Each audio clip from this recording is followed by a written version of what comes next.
যদি চোখের পানি ফেলে তওবার মতো তওবা করতে পারেন তাহলে আল্লাহ তাআলা পিছনের যত গুনাহ আছে সব গুনাহগুলোকে মাফ করে দিবে। তওবা করতে হবে, আল্লাহ আর সুদ খাবো না, আর ঘুষ খাবো না। ও মালিক, জীবনে অনেক অন্যায় করেছি, অনেক গুনাহ করেছি, তুমি মাফ করে দাও। যখন চোখের পানিগুলো ছেড়ে কান্না করবে, চোখের পানি ফেলে তওবা করবে, তখন আল্লাহ তাআলা তার গুনাহগুলোকে মাফ করবে। বনি ইসরাইলের মধ্যে একটা লোক ছিল, নাম তার কিফিল। কিফিল সব সময় সুদের কারবার করত, ঘুষের কারবার করত, সব সময় মানুষদেরকে সুদ দিত। মানুষের অভাবের মধ্যে পড়িয়ে যখন কিফিলের কাছে আসতো, কিফিল আমাদেরকে টাকা ধার দাও, কিফিল সুদের মাধ্যমে দিত। আমাদের সমাজে এমন আছে না নাই? টাকা চাইলে বলে সুদ দিতে হবে, এমনি দিব না। অথচ রাসূল করিম সাল্লাল্লাহু আলাইহি ওয়াসাল্লাম বলেন, আল্লাহু ফি আউনিল আবদি মা কানাল আবদু ফি আউনি আখিহি। যখন কোনো ভাই কোনো ভাইয়ের উপকার করবে, আল্লাহ পাক রব্বুল আলামিন তার উপকার করবে। আপনি আর কতটুকু উপকার করবেন? আল্লাহর উপকার হলো অনেক বড়, ঠিক কিনা বলেন? রাসূল করিম সাল্লাল্লাহু আলাইহি ওয়াসাল্লাম হাদিসের মধ্যে বলেন, কোন মুমিন যদি কোন মুমিনের একটা উপকার করে, আল্লাহ তাআলা তার ৭০টা উপকার করবে। ৭০টা উপকার আল্লাহ তাআলা করবে। বর্তমান সমাজের মধ্যে উপকার নাই, উপকারের বদলা সুদের কারবার হয়ে গেছে। টাকা চাইলে ধার দেয় না, কয় সুদ দেওয়া লাগবে, ঠিক কিনা বলেন? ঠিক এমন ছিল কিফিল। কিফিল সুদ খাইতো। এক মহিলা বিপদের মধ্যে পড়ে গেছে, টাকা নাই, পয়সা নাই, এমন মুসিবতের মধ্যে পড়ে গেছে। এখন টাকার দরকার, কার কাছে যাবে? দৌড়াইয়া কিফিলের কাছে গিয়ে বলে, কিফিল, আমার কিছু টাকা লাগবে, আমার কিছু টাকা দাও। কিফিল বলে, তোমাকে টাকা দিলে এক শর্তে। বলে, কি শর্ত? তোমার ইজ্জত আমি নষ্ট করব। কিফিল সব সময় সুদ খাইতো। ওই মহিলা দেখতে একটু সুন্দরী ছিল, তার জন্য বলে, তোমাকে আমি ভোগ করতে চাই, তোমার ইজ্জত নষ্ট করতে চাই। ওই মহিলা রাজি হয় না, কিন্তু ঘরে গেলেন, ছোট ছোট কয়েকটা বাচ্চা ক্ষুধার যন্ত্রণায় কান্না করে। বাচ্চাদের মুখের দিকে তাকাইয়া মহিলা সহ্য করতে পারে না, আবার দৌড়াইয়া গেল, কিফিল, কয়েকটা টাকা দাও, ঘরের মধ্যে খাবার নাই, সন্তানদেরকে নিয়ে খাবার খেতে পারবো না, সন্তানদেরকে বাঁচাতে হলে কিছু টাকার দরকার, তাড়াতাড়ি কিছু টাকা দাও। কিফিল বলে, শর্ত, আমার সাথে তোমার রাত কাটাতে হবে। এইবার মহিলা চিন্তা করে, যদি টাকা না নেই সন্তানদেরকে বাঁচাতে পারবো না। তাই মহিলা রাজি হয়ে গেল, কিফিল, তুমি আমাকে টাকা দাও, ঠিক আছে, তুমি আমাকে ভোগ করবা। কিন্তু মহিলা টাকা নেওয়ার পরে চোখের পানি সারিয়া কান্দে, আল্লাহ, কোন দিকে যাব আমি? 3টা সন্তানকে বাঁচাবো নাকি আমার ইজ্জত নষ্ট করব? আয় আল্লাহ, যদি সন্তানকে বাঁচাতে যাই তাহলে আমার ইজ্জত দেওয়া লাগে, আর যদি ইজ্জত হেফাজত করি সন্তানদেরকে মৃত্যুর কোলে ঢেলে দিতে হয়, আমি কোন দিকে যাব? মহিলা চোখের পানিগুলো সারিয়া কান্না শুরু করে দিল। কিফিল বলে, রে মহিলা, আগামীকাল তুমি আমার বাড়িতে আসবা, আমি তোমাকে ভোগ করব, কিতাবের মধ্যে আসছে। মহিলা নিরুপায় হয়ে পরের দিন তার কাছে চলে গেল। যাওয়ার পরে কিফিল বলে, তোমাকে আমি ভোগ করব। 2 জনে নির্জন গৃহের মধ্যে যখন গেল, মহিলা কাঁপা শুরু করে দিল। কিফিল বলে, কিরে মহিলা, তুমি কেন কাঁপতেছো? কারণটা কি আমারে বলো। আমার মতো টাকাওয়ালা, আমার মতো পয়সাওয়ালা, আমার মতো ক্ষমতাওয়ালা, আমার মতো দুনিয়া এলাকার মধ্যে কেউ নাই, কার ভয়ে তুমি কান্না করো, আমারে বলো। মহিলা বলে, কিফিল,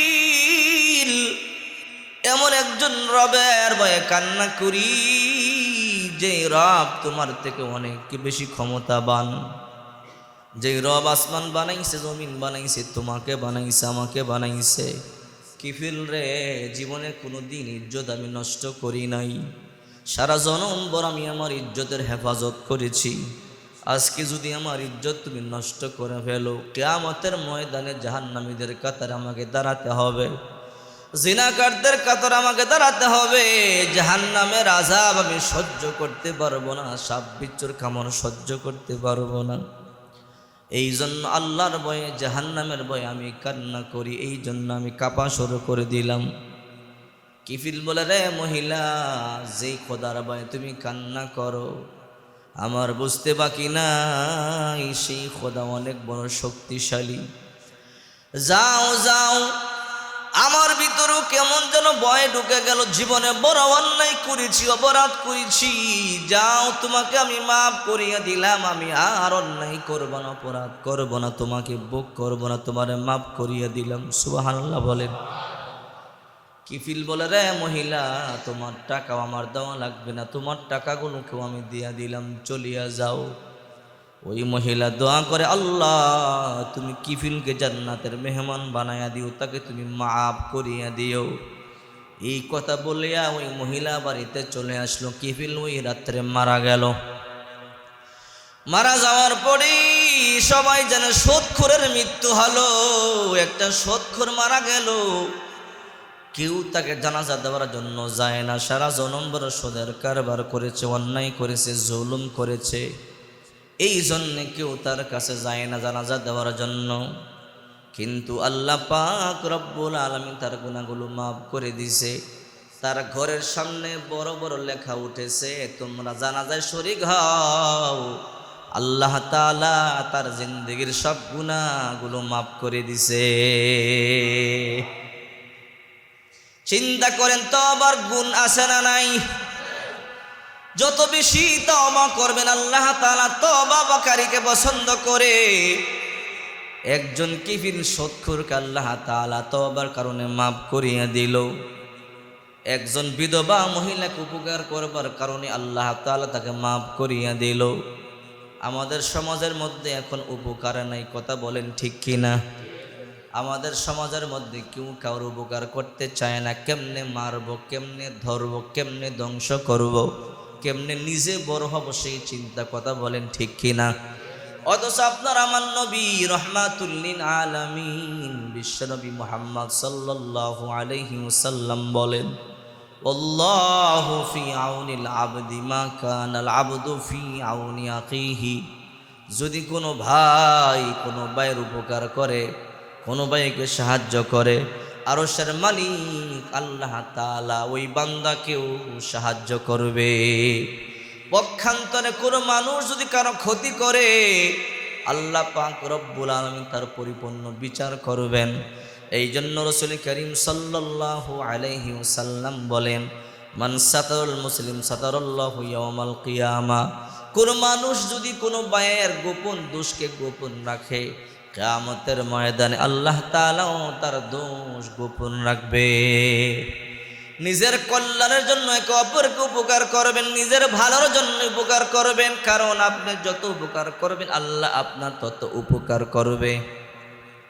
দেখেন না, কয়েক বছর আগে পত্রিকার মধ্যে পড়লাম একটা পত্রিকা, সৌদি আরবের ঘটনা, শুনলে আশ্চর্য হয়ে যাবেন। ইন্দোনেশিয়ার একটা মেয়ে, হাফেজা মেয়ে, নাম তার আমেনা। মেয়েটা কোরআনে হাফেজা, গরিব বাবা মায়ের একমাত্র কন্যা। মা বাবা তার বিবাহ দিয়েছে, ধনী ছেলে, কিন্তু সংসারের মধ্যে অশান্তি। ওই ছেলে আমেনাকে দেখতে পারে না, ওই ছেলে বদমেজাজি, নামাজ পড়ে না, মদ পান করে, জুয়া খেলে। ওই ছেলে নামাজ পড়ে না, কোরআন তেলাওয়াত করে না। আমেনা বারবার বুঝায়, কিন্তু ওই ছেলেটা কোরআন তেলাওয়াত করে, নামাজও পড়ে না, মদ পান করে, জুয়া খেলে, খারাপ মেয়েদের সাথে আড্ডা দেয়। মেয়েটা নেককার মেয়ে, বারবার বুঝায় কিন্তু বুঝে না। কিন্তু মেয়ের গর্ভে একটা সন্তানও চলে এলো। কিন্তু দুঃখের বিষয়, ওই ছেলেটা মেয়েটাকে রাগের মাথায় তালাক দিয়ে দিয়েছে। মেয়েটাকে তালাক দেওয়ার পরে মেয়েটা চোখের পানি ছেড়ে কান্না করে করে বাড়িতে চলে গেল। বাড়িতে যাওয়ার পরে মা বাবা বলে, কি রে আমেনা, চোখের পানিগুলো সারিয়ে কেন কান্না করো? বলে, মা বাবা কপাল আমার খারাপ। বলে, কি হয়েছে বলো? ওই ছেলেটা আমারে তালাক দিয়েছে, এখন আমি বাধ্য হয়েছি বাড়িতে চলে আসবার জন্য। পিতা মাতা আশ্চর্য হয়ে গেল, গরিব মানুষ, কেমনে তোরে আমরা ঘরে রাখবো, লালন পালন করবো, আমাদের তুই চলতে বড় কষ্ট হয়। বৃদ্ধ মা বাবার ফ্যামিলির মধ্যে যখন একটা বিবাহের উপযুক্ত মেয়ে থাকে, মাতার মধ্যে বড় বোঝা মনে হয়, ঠিক কিনা বলেন? ওই মা বাবা তারাও চোখের পানি সারিয়া কান্দে, আমেনাও কান্নাকাটি করে। মা বাবা সিদ্ধান্ত নিল কি করা যায়। আমেনাও চিন্তা করি, মা বাবা গরিব, অসুস্থ, চিকিৎসার জন্য কোনো টাকা নাই। এই জন্য মনে মনে সিদ্ধান্ত নিলাম আমি বিদেশে চলে যাব। বিদেশে গিয়ে আমি কামাই করি, আমার আব্বা আম্মারে খাওয়াবো। কারণ আমার একটা বড় ভাই নাই, ভাই থাকলে আব্বা আম্মারে ইনকাম করে খাবার খাওয়াইতো। আমার আব্বা আম্মা বৃদ্ধ হয়ে গেছে, ঔষধ কিনবার টাকা নেই, বড় অসুস্থ। সিদ্ধান্ত নিল আমি ধার করিয়া ঋণ করিয়ে বিদেশে যাব, ইনকাম করি আমি ঋণ পরিশোধ করবো, আমার আব্বা আম্মারে খাবার খাওয়াবো। এই সিদ্ধান্ত হওয়ার পর এইবার বিদেশের জন্য জমা দিল, পাসপোর্ট জমা দিল। কিন্তু অনেক লম্বা সময় হলো, বিদেশের বাও হয় না। ইতিমধ্যে আমেনার সন্তানটা দুনিয়াতে চলে আসলো। সন্তানটা যখন ভূমিষ্ঠ হলো, কিছুদিনের মধ্যেই বিদেশের বাও হয়ে গেল। এখন চিন্তা করে, সন্তানটা ছোট, কি করব, সন্তানকে রাখে বিদেশে যাব কি যাব না। মা বাবা বলে, আমেনা তুই টেনশন করবি না, তোর সন্তানটাকে আমরা দেখাশোনা করব, তুই বিদেশে চলে যা। তুই বিদেশে গিয়ে টাকা পাঠাইলে টাকা দিয়ে দুধ কিনিয়া তোর সন্তানকে খাওয়াবো, আমরাও মা বাবা ওষুধ খাইতে পারবো। আর তুই না গেলে তোর সন্তানকে কে দেখাশোনা করবে, তোকেও কে করবে, আমরা না খাইয়া মরতে হবে। আমেনা বলল, আব্বা আম্মা ঠিক আছে, আমার দুধের সন্তানকে তোমাদের কাছে রাইখা আমি বিদেশের বাড়িতে চলে গেলাম। আমেনা বিদেশের বাড়িতে চলে গেল। বিদেশের বাড়িতে যাওয়ার পরে তার কাজ পড়লো একজন মহিলা, তার কয়েকজন সন্তান আছে, কিন্তু টাকার অভাব নাই, পয়সার অভাব নাই, সৌদি আরবে। ওই মহিলা অসুস্থ, তার দেখাশোনা করবার জন্য আমেনাকে নিযুক্ত করলো। আমেনা 24টা ঘন্টা আমাদের মায়ের সাথে থাকবা, তোমার এই ডিউটি, আমাদের মার যা লাগে দেখাশোনা করবা। আর হসপিটালে আমাদের মাকে নিয়ে যাইবার, আমাদের মাকে আনবা। ওই মহিলার মাত্র 3 মাস হায়াত বাকি আছে, ক্যান্সার 3 মাস পরেই মারা যাবে। ওই ছেলেরা মায়ের জন্য একটা কাজের বুয়া দরকার, সেই জন্য আমেনাকে নিয়ে আনলো। বলল, তুমি আমার মায়ের সাথে থাকবা, সব সময় দেখাশোনা করবা। আমেনা ওই মহিলাকে দেখাশোনা করি, রান্না বান্না করে খাওয়ায়, কাপড় চোপড় দৌত করে দেয়, তার খেদমত করে। আবার যখন হসপিটালে যাওয়া দরকার হয়, আমেনা তাকে হসপিটালে নিয়ে যায়, আবার নিয়ে আসে। একদিন হসপিটালে নিয়ে গেল, ওই সৌদি আরবের তার ম্যাডামকে নিয়ে যাওয়ার পরে সিরিয়াল অনেক লম্বা সময়, আমেনা এবং তার ম্যাডাম অনেক লম্বা সময় বসে আছে। কিন্তু আমেনা কিছুক্ষণ পর পর বাথরুমের মধ্যে যায়, 10 মিনিট পর পর বাথরুমে যায়, আবার বাথরুম থেকে আসে, আবার বাথরুমে যায়, আবার বাথরুম থেকে আসে। ম্যাডাম কই, কিরে আমেনা, তোর কি পেট খারাপ? বল, হাসপাতালে আসি, চিকিৎসা করে নেই। বলে, না আমার পেট খারাপ না। বলে, তাহলে বারবার বাথরুমে যাও কেন? বলে, এমনি যাই। আবারও যায়। বলে, সত্য করে বল, তোর কি হয়েছে আমারে বল। আমেনা চোখের পানিগুলো সারিয়া কান্না করে, বলতে চায় না। বলে, না আমাকে সেই গোপন কথা জিজ্ঞাসা করবেন না, বল, আমাকে না বললে তুই কারে বলবি? এইবার আমেনা চোখের পানিগুলো সারিয়া কান্না করে বলে, ওগো ম্যাডাম, আমি আমার বাবা মায়ের একমাত্র সন্তান, আমি কোরআনে হাফেজা, আমার কপাল খারাপ। আমার স্বামীটা বলল বদমেজাজি, মদ পানকারী, নামাজ পড়ে না, মেয়েদের সাথে আড্ডা দেয়। আমি বারবার বলবার কারণে আমাকে ডিভোর্স দিয়া দিল। আমি বিদেশে আসছি বাধ্য হইয়া। আমার একটা দুধের সন্তানকে আমি দেশে রেখে আসছি। আমার সন্তানটার কথা বারবার মনে পড়ে।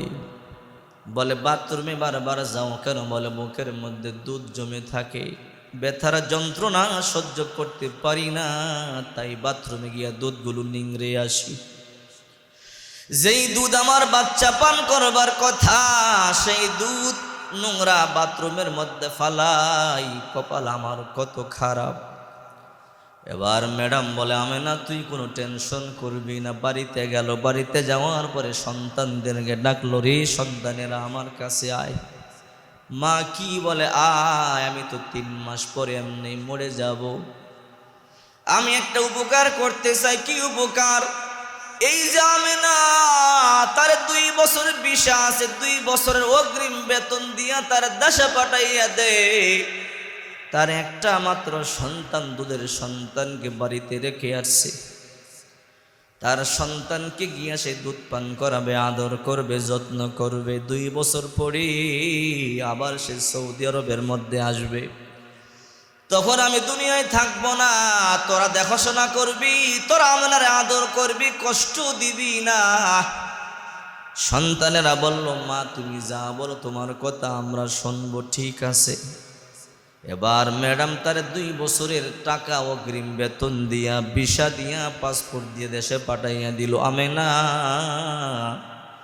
ভিসার মেয়াদ শেষ হওয়ার আগে আবার সৌদি আরবে তুমি ঢুকবা, তোমার চাকরি আছে, তুমি টেনশন করবা না। ঠিক আছে। আমেনা হঠাৎ করে দেশের মধ্যে চলে গেল।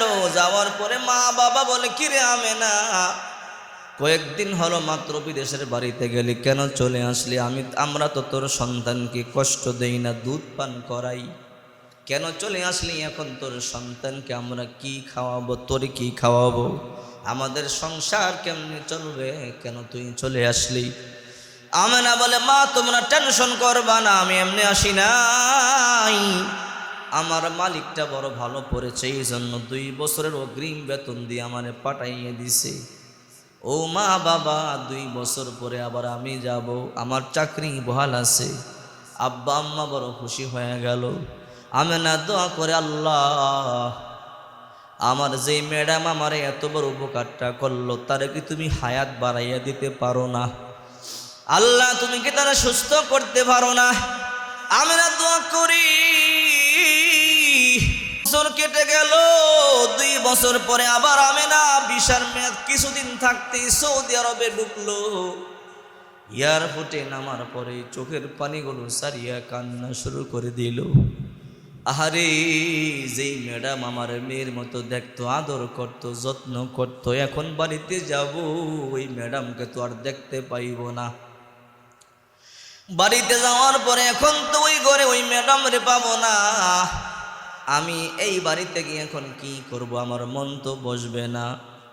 আমেনা চোখের পানিগুলো সারিয়া কান্দে, আর আস্তে আস্তে সামনে যায়, হাঁটি হাঁটি পা পা করি। আমেনা যখন বাড়িতে গেল, যখন ঘরের দরজা খুলিয়ে ভিতরে ঢুকলো, ঢুইকাই দেখে ওই যে ম্যাডাম এখনো ঘরের মধ্যে জিন্দা বসা। আল্লাহু আকবার। আমেনা কই, কি গো ম্যাডাম, আপনার না মাত্র 3 মাস হায়াত ছিল, 2 বছর হলো, এখনো পর্যন্ত আপনি সুস্থ আছেন, বুঝলাম না ঘটনা কি? ম্যাডাম বলে, আমেনা তুই সত্যই বলেছো, ডাক্তার বলেছে 3 মাস বাঁচবো, আর আমি বাঁচবো না। এই জন্য আমি সব প্রিপারেশন নিয়ে নিয়েছিলাম, সম্পদ পর্যন্ত বন্টন করে সন্তানদেরকে দিয়েছিলাম, কারণ 3 মাস পরে আমি দুনিয়া ছেড়ে চলে যাব। কিন্তু আল্লাহর কি কুদরত, আমি যখন তোর ভিসা, পাসপোর্ট আর 2 বছরের অ্যাডভান্স টাকা দিয়া দেশে পাঠাইয়া দিলাম, দেশে পাঠাইয়া দেওয়ার পরে পরপর 3 রাত স্বপ্ন দেখি, আল্লাহ তাআলা আমার স্বপ্ন দেখায়, রে আমার বান্দি, তুই আমার এক বান্দির এত উপকার করতে পারলি, আমি আল্লাহ কি তোর উপকার করতে পারি না? এই জন্য আমি রব তোর হায়াত বাড়াইয়া দিলাম, তোর ক্যান্সার থেকে তোরে মুক্ত করে দিলাম। আমি পরপর 3 রাতেই স্বপ্ন দেখেছি, আমেনারি তোর কারণে আল্লাহ তাআলা আমার সুস্থ করেছে, তোর সন্তানটার উপকার করলাম, তার উপকার করলাম এই জন্যে।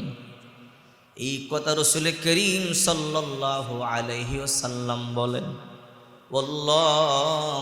আল্লাহু ফি আউনিল আবদি মা কানাল আবদু ফি আউনি আখিহি। যদি কোনো ভাইয়ের উপকার করে, কল্যাণ করে, আল্লাহ তার উপকার করবে। আপনি একটা করবেন, আল্লাহ ৭০টা করবে। এবার বলেন তো উপকার করা দরকার আছে না নাই? এই জন্য উপকার করবেন। এই আয়াতের মধ্যে আবার আল্লাহ তাআলা বলেন, ওয়াবিল ওয়ালিদাইনি ইহসানা, তোমরা মাতা পিতার উপকার করো, মাতা পিতার খেদমত করো, পিতা মাতার সন্তুষ্ট করো।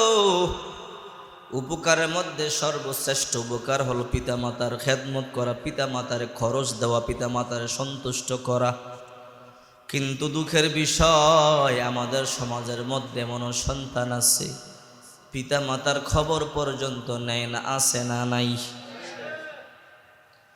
আহারে, পিতা মাতার খবর নিতে হবে, পিতা মাতার সন্তুষ্ট করতে হবে। পিতা মাতা সন্তুষ্ট হওয়ার পরে যদি আপনার জন্য আল্লাহর দরবারে দোয়া করে, দোয়া করতে দেরি হবে, আল্লাহ পাক রব্বুল আলামিন আপনার দোয়া কবুল করতে দেরি করবে না। নকশবন্দি রহমাতুল্লাহ আলাইহি কিতাবের মধ্যে একটা ঘটনা লেখছে। ঘটনা, গরিব মা বাবা একমাত্র সন্তানকে জমি বিক্রি করিয়ে বিদেশের বাড়িতে পাঠাইছে। সন্তান বিদেশে যাও, বিদেশে গিয়ে টাকা পাঠাইবা, ভালো মতো চলবো, ওষুধ খাবো। কারণ ঋণ করিয়ে অনেক মা বাবা সন্তানকে বিদেশে পাঠায়, একটু ভালো চলবে, ভালো খাবে, এই জন্য। কথা বলেন ঠিক কিনা? কিন্তু এমনও সন্তান আছে বিদেশে গিয়ে আব্বা আম্মারে ভুলে যায়, আছে না নাই? বিদেশে গিয়ে মন মতো একটা বিবি বিয়ে করে না, বিয়ে করে বিবি যা বলে তাই শোনে। ওই সন্তান বিদেশের বাড়িতে চলে গেল। বিদেশের বাড়িতে গিয়ে প্রথম পিতামাতার খবর নিল, কিন্তু পরে নিজের মন মতো একটা বিবাহ করেছে। এখন বিবি যা বলে তাই শুনে, পিতামাতার খবর পর্যন্ত নেয় না। বিদেশের বাড়িতে গিয়া বড় আনন্দে আছে, ফুর্তিতে আছে, ইনকাম করিয়া শ্বশুরকে দেয়, শাশুড়িকে দেয়, নিজের বিবিরে দেয়, আব্বা আম্মার খবর পর্যন্ত নেয় না। গরিব মা বাবা বহুদিন ধরে অপেক্ষা করে সন্তান একটা চিঠি পাঠাবে। জনম দুঃখিনী মা চার রাস্তার মধ্যে দাঁড়াইয়া চোখের পানিগুলো সারিয়া কান্না করে আর বলে, এই সন্তান আমার এই রাস্তা দিয়ে বিদেশের বাড়িতে গেল, আমার সন্তান এই রাস্তা দিয়ে আবার বিদেশের বাড়ি থেকে আসবে। জনম দুঃখী মা সকালবেলা যায়, সারাদিন রাস্তার মধ্যে অপেক্ষা করে, কিন্তু সন্তান তো মায়ের কোনো খবর নেয় না। বিবিরি নিয়ে, শ্বশুর শাশুড়িকে নিয়ে বড় আনন্দে আছে, বড় ফুর্তিতে আছে। বহু বছর হয়ে গেল, আব্বা আম্মার খবর নেয় না। ১ যুগ ১২ বছর চলে গেল। বাবা বড় অসুস্থ, চিকিৎসা করবার জন্য টাকা পর্যন্ত নাই। মাও বড় অসুস্থ হয়ে গেল। মা সন্তানের জন্য কেঁদে কেঁদে অন্ধা হয়ে গেল, চোখে দেখে না। বাবা অসুস্থ, এই জন্য জমি বিক্রি করিয়ে চিকিৎসা শুরু করে দিল। কিন্তু চিকিৎসা করে করে সব সম্পদ শেষ হয়ে গেল। বিটা বাড়ি পর্যন্ত পরামর্শ করলো বিক্রি করে দিবে। বাবা কয়, না রে বিবি, বিটা বাড়ি বিক্রি করো না, বিটা বাড়ি বিক্রি করলে কোথায় থাকবা? মায় কয়, না রে স্বামী আমার, বিটা বাড়ি বিক্রি করব, আপনি না বাঁচলে দুনিয়ায় আমার তো আর কেউ নাই। বাড়ি পর্যন্ত বিক্রি করে দিল। বাড়ি বিক্রি করিয়া চিকিৎসা করলো, তারপরও ভালো হলো না। সব টাকা শেষ হয়ে গেল। ২ যোগ ২৪ বছর চলে গেল, সন্তান কোনো খবর নেয় না। মা বাবা চোখের পানিগুলো সারিয়া সারিয়া কান্দে। বাড়ি বিটা পর্যন্ত বিক্রি করে ফেলল।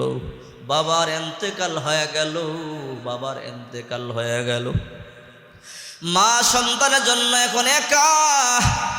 মা চোখের জ্যোতি হারাইয়া ফেলছি, মা চোখের পানিগুলো সারিয়া কান্দে, সন্তান আমার জানি না তুই কেমন আছোস রে সন্তান। ২ যোগ ১২ বছর হয়ে গেল, একটা খবর পর্যন্ত তুই আমাদের নিলি না। তোর বাবা অসুস্থ হয়ে হয়ে দুনিয়া থেকে চলে গেল, জানি না আমি মা কোন দিন জানি দুনিয়া সারিয়া চলিয়া যাই। মা আল্লাহ দরবার হাত তুলে কান্না করে, ও মালিক, স্বামী ছিল, স্বামী কাইদা নিলা, তোমার দরবারে কোনো অভিযোগ নাই। চোখের আলো ছিল, কাইরা নিলা, তোমার দরবারে কোনো অভিযোগ নাই। বাড়ি বিটা ছিল, বিক্রি করিয়া ফকির বানাইলা মালিক, তারপরও তোমার দরবারে কোনো অভিযোগ নাই। আল্লাহ কোন দিন জানি মরিয়া যাই বলতে পারি না। আমার একমাত্র সন্তানটারে আমাকে দেখবার মতো তৌফিক দান করো। মা 24টা ঘন্টা সন্তানটার জন্য কান্না করে। এলাকার লোকেরা বলে, রে মহিলা, তোমার কান্নায় আমাদের ঘুম ভেঙে যায়, তোমাকে আমরা আমাদের গ্রামে থাকতে দিব না, তুমি অন্য কোথাও চলে যাও। মহিলা বলে, আমি তো চোখে দেখি না, ভিক্ষা করিয়া জীবন যাপন চালাই, আমাকে তোমরা গ্রাম থেকে বের করে দিলে আমি কই যাব, কার বাড়িতে যাব, যাওয়ার মতো কোনো জায়গা আমার নাই। এলাকার লোকেরা বলে, ওই যে পাশে বাঁশের জার আছে, বাঁশ জার, সেখানে গিয়া লতা পাতা দিয়ে একটা ঘর বানাই, সেখানে তুমি থাকো, আর যত পারো তোমার সন্তানটার জন্য সেখানে গিয়া কান্না করো। কি করবে? অন্ধা মহিলা বাড়ি থেকে বের করে দিল, বিটা বাড়ি বিক্রি করে ফেলল। ওই মহিলা বাঁশের জারে গিয়া লতার পাতা দিয়ে একটা ঘর বানাইয়া সেই ঝুপড়ির মধ্যে থাকে, সারাদিন গ্রামে গ্রামে গিয়া ভিক্ষা করে, রাত্রেবেলা এই ঝুপড়ির মধ্যে আইসা নামাজ আদায় করে। নামাজ আদায় করিয়া সন্তানদের জন্য চোখের পানিগুলো সারিয়া সারিয়া কান্দে, আল্লাহ, আমি যদি এখন মরিয়া যাই, আমার মাটি দেওয়ার মতো দুনিয়াতে কেউ নাই, আমার সন্তানটারে তুমি মিলাইয়া দাও। ওইদিকে সন্তান বড় আনন্দ ফুর্তিতে আসি, আল্লাহর কি কুদরত, আল্লাহর কাজ আল্লাহ করে। সন্তানটার ক্যান্সার হয়ে গেল, ক্যান্সার। ডাক্তার বলল, তুমি 3 মাস বাঁচবা, বেশি দিন বাঁচবে না, তোমার গায়ে যে স্পর্শ করবে তারও ক্যান্সার হবে, তোমার সাথে কেউ থাকতেও পারবে না। এই কথা শুনবার পরে বিবি কই, তোমার সাথে থাকবো না, আমারও ক্যান্সার হবে, তোমারে তালাক দিয়ে দিলাম। শ্বশুর শাশুড়ি কয়, তোমাকে আমাদের সাথে থাকতে দিব না, ঘর থেকে বের হয়ে যাও। শ্বশুর শাশুড়ি ঘর থেকে বের করে দিল। যুবক বলে, ও শ্বশুর শাশুড়ি, ও বিবি, সারা জনমবার ইনকাম করিয়া তো আপনাদেরকেই দিলাম, আজকে আমার বিপদের সংবাদ শুনি আমাকে বের করে দিলেন। এই সময় আমি কোথায় যাব, কার কাছে যাব, যাওয়ার মতো কোনো জায়গা তো আমার নাই। শ্বশুর বলে, কই যাইবা, আমাদের টাকার দরকার নাই, কিন্তু তুমি চলিয়া যাও, তোমাকে আমরা রাখতে পারবো না, তোমার ক্যান্সার আমাদের শরীরের মধ্যে আসবে। এবার ওই যুবক চোখের পানিগুলো খোলা আকাশের নিচে দাঁড়ায় দাঁড়ায় কান্দে, হায়, যাদের জন্য সারা জনম্বর ইনকাম করিয়া দিলাম, তারা আজকে আমার পর করে দিল, তারা আমার ঘর থেকে বের করে দিল। যুবক চোখের পানি সারিয়া কান্দে, মনে মনে ভাবে, 3টা মাস মাত্র আমার হায়াত আছে, এখন আমি কই যাব, যাওয়ার মতো কোনো জায়গা নাই। মনে মনে সিদ্ধান্ত নিল, এখনো দুনিয়াতে আমার আব্বা আম্মা তো বেঁচে আছে, একটু বাড়িতে যাই, 3টা মাস মা বাবার সাথে কাটাই। যেহেতু আমাকে আমার পরিবার, আমার বিবি তালাক দিয়ে দিল, আমার শ্বশুর শাশুড়ি বের করে দিল। নকশবন্দি রহমাতুল্লাহ আলাইহি লেখে, ওই আল্লাহর বান্দা বাড়ির দিকে রওনা করলো, বাড়িতে চলে আসলো। আসার পরে হাঁটি হাঁটি পা পা করে লাঠিতে বর করে করে গ্রামে গেল, বাড়িতে গেল। বাড়িতে গিয়ে দেখে আশ্চর্য কারবার, নিজের বাড়ির মধ্যে এখন কোনো ঘর বাড়ি নাই, এখন দেখা যায় জমি, দেখা যায় আঙ্গুরের বাগানে এক লোক কাজ করে। ডেকে বলে, ও বাগানের ভাই, এই বাগানের মালিক কই? বলে, এই বাগানের মালিক তো আমি। বলে, আগের মালিক কই? বলে, ও বুঝতে পারলাম, আগের মালিক তো আমার কাছে জমি বিক্রি করেছে, বাড়ি বিক্রি করেছে, ওই জমিরে আমি ঘর ভাঙ্গি আঙ্গুরের বাগান বানাইলাম। কেন বিক্রি করেছি? বলে তুমি তো জানো না রে যুবক, তাদের মতো দুঃখী মানুষ দুনিয়ায় নাই। আহারে, তাদের একটা মাত্র সন্তান ছিল, সন্তানটারে বিদেশের বাড়িতে পাঠাইল অনেক জমি বিক্রি করিয়া। কিন্তু সন্তান এমন একজন জালেম, দীর্ঘ 2 + 24 পিতা মাতার খবর পর্যন্ত নিল না। তার দুঃখে দুঃখে বাবা চোখের পানি ছেড়ে কান্না করে করে রোগ হয়ে তার বাবা দুনিয়া ছেড়ে চলে যায়। চিকিৎসার জন্য বাড়ি ভিটা পর্যন্ত আমার কাছে বিক্রি করেছে। যদি ওই জালেম সন্তানটারে পাইতাম, এই হাতের ছুরি দিয়া তার হাত পাগুলো আমি কাটতাম। জালেম সন্তান নিজের কান দিয়ে শুনতেছে নিজের কথাগুলো। বলে, হ বাগানের মালিক, তাহলে ওই বুড়া মহিলাটা কি দুনিয়াতে জিন্দা নাই? বলে, হা, এখনো পর্যন্ত জিন্দা আছে। ওই বুড়ি মহিলার আমি কই গেলে পাবো? ওই যে একটা পাশের জার, সারাদিন গ্রামে গ্রামে ভিক্ষা করি, রাত্রেবেলা এসে ওই পাশের জারে এখনো পর্যন্ত সন্তানদের জন্য কান্না করে। যদি তুমি ওই বুড়া মহিলার সাক্ষাৎ পাইতে চাও, বাসের জারে যাও, গিয়া তার জন্য তুমি গিয়ে অপেক্ষা করো, দেখবা সন্ধ্যাবেলা সে আসবে। ওই যুবক সন্তানটা লাঠিতে বার করে করে বাসের জারে গিয়ে অপেক্ষা করে। দীর্ঘ 2 যুগ আমি আমার মাকে দেখতে পারি নাই, আজকে আমি আমার মাকে দেখব। আসরের আজান হয়ে গেল, এখনো পর্যন্ত মা ঘরে ঢুকলো না। মাগরিবের আজান হয়ে গেল, এমন সময় একটা বুড়ি মহিলা, পিঠের মধ্যে একটা গাটুরি ভিক্ষার ঝোলা, অন্ধা মহিলা, রাস্তা দেখে না, লাঠি বর করে করে আস্তে করে করে ওই মহিলা ঝুপড়ির মধ্যে ঢুকলো। ঢুকার পরে ওই মহিলা ঝুপড়িতে ঢুকি মাগরিবের নামাজ আদায় করলো। আদায় করবার পরে ওই নামাজের মুসল্লার মধ্যে বসিয়া বসিয়া হাত তুলে দোয়া করতেছে, কি যেন তাসবিহ তাহলিল আদায় করিয়া। এশা পর্যন্ত নামাজের মুসল্লার মধ্যেই বসা ছিল। ওই সন্তানটা আপন মাকে দেখতেছে, মা কি করে। মা এশা পর্যন্ত নামাজের মুসল্লার মধ্যেই বসা। এশার আজান হয়ে গেল, আবার ওই বুড়া মহিলা নামাজের মধ্যে দাঁড়াইয়া গেল, নামাজ আদায় করলো। নামাজ আদায় করবার পরে আবার নামাজের মুসল্লার মধ্যেই বসে রইল। জালেম সন্তানটা সব দেখতেছে। আহারে মা, মাকে জুয়ান রাইখা গেলাম, মা বুড়ি হয়ে গেল, মায়ের 2টা চোখের আলো পর্যন্ত চলে গেল। এইবার দেখতেছে মা এসার নামাজ আদায় করবার পরে মা কাপড়ের আস্তিনটা 2 হাতে ধরিয়া আল্লাহ দরবারে দোয়া করে, ও দর মালিক, জীবনের টাকা পয়সা কম ছিল না, সব নিয়ে নিছো, তারপর তোমার দরবারে কোনো অভিযোগ নাই। ও মালিক, সন্তানের জন্য কান্না করতে করতে 2টা চোখের আলো পর্যন্ত নিয়ে নিছো আল্লাহ, তারপর কোনো অভিযোগ নাই। স্বামী ছিল, স্বামী কাইরা নিছু, তারপর কোনো অভিযোগ নাই। সম্পদ ছিল, বাড়ি পিটা ছিল, সব বিক্রি করিয়া রাস্তার ফকির বানাইয়া মানুষের বাড়িতে ঘুরাও, তারপরও কোনো অভিযোগ নাই। মালিক, এখন যদি আমি মরিয়া যাই, এই বাঁশবাগানে আমারে দাফন করবার জন্য কেউ নাই, খবর পর্যন্ত জানবে না।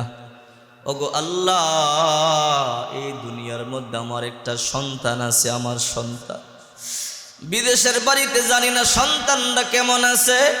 রে মালিক, আমার সন্তানটারে তুমি সুখে রাখো,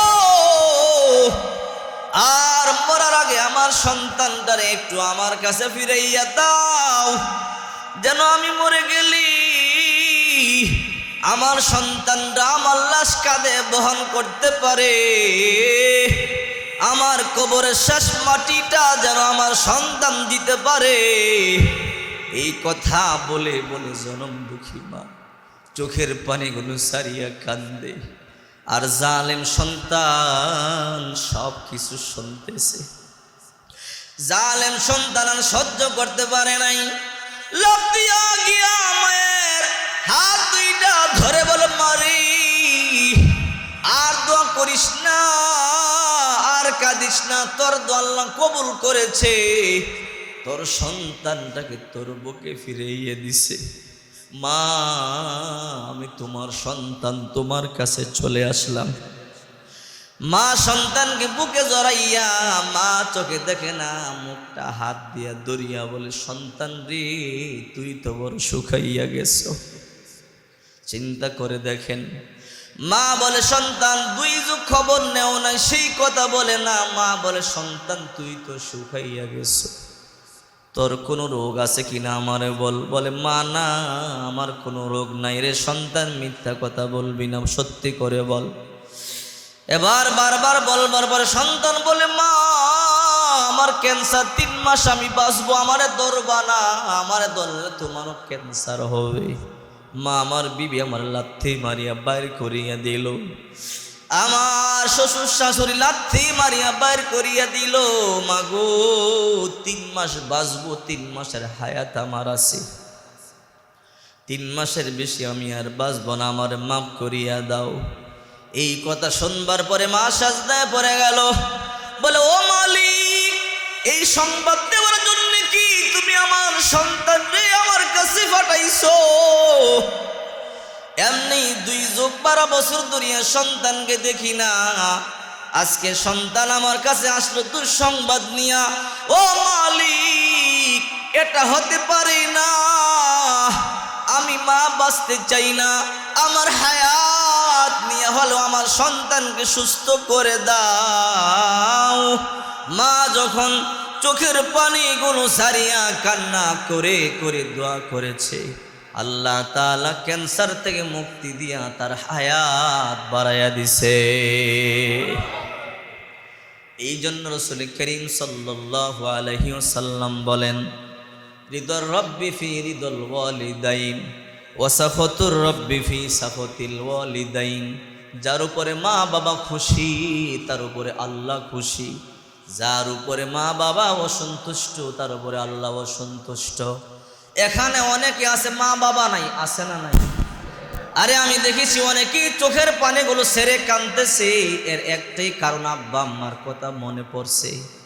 মা বাবা ছোট্টবেলা কত আদর করত, কত যত্ন করত, কিন্তু মা বাবার ঠিক মতো খেদমত করতে পারি নাই। আজকে কবরে চলে গেছে, চাইলেও খেদমত করতে পারবো না। এই জন্য মনে করে করে অনেকে চোখের পানি ছেড়ে কাঁদতেছে।